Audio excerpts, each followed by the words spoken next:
Hi guys, ako nga po pala si Von Denzel Tejada at today ituturo ko sa inyo kung paano gumawa ng for loop, while loop at do while loop. At mag-start tayo sa found, include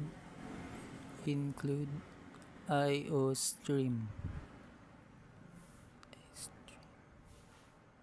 at using namespace std at lagyan din natin ng main function declaration.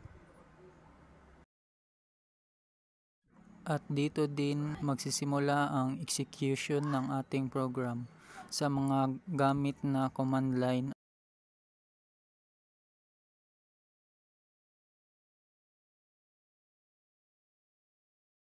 At mag-start na tayo sa for loop. Tapos maglagay din kayo ng integer at gagamitin natin ang variable IC I at mag-assign din tayo ng numbers sa kanya. At kapag si I is less than or equal to 10, mag-loop lang siya and so on. And then maglagay kayo ng open and close curly braces at lagyan nyo na din ng cout. At ang cout nyo is I. At lagyan nyo na din ng inline pagkatapos. At kapag try nyong i-run ay ang expected output dito is 1 up to 10. At kapag na-reach nyo na yung 10 ay mag-i-stop siya. Yun. Yan yung output niya is 1 up to 10. Then don't forget, lagyan nyo na din ng comment pagkatapos nyong i-run yung program. So next naman po natin is while loop. So sa while loop, kailangan muna natin mag-set ng variables. Ang isi-set nyo na variables is I is equals to 1 at lagyan nyo na din ng semicolon at mag-i-start na kayo sa while. Kapag si I is less than or equal to 10 at maglagay uli kayo ng curly braces, then cout at i-output nya yun si I, tas lagyan nyo na din ng end line.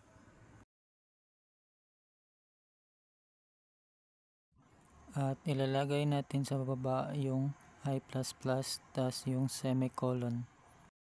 Then try natin siya i-run.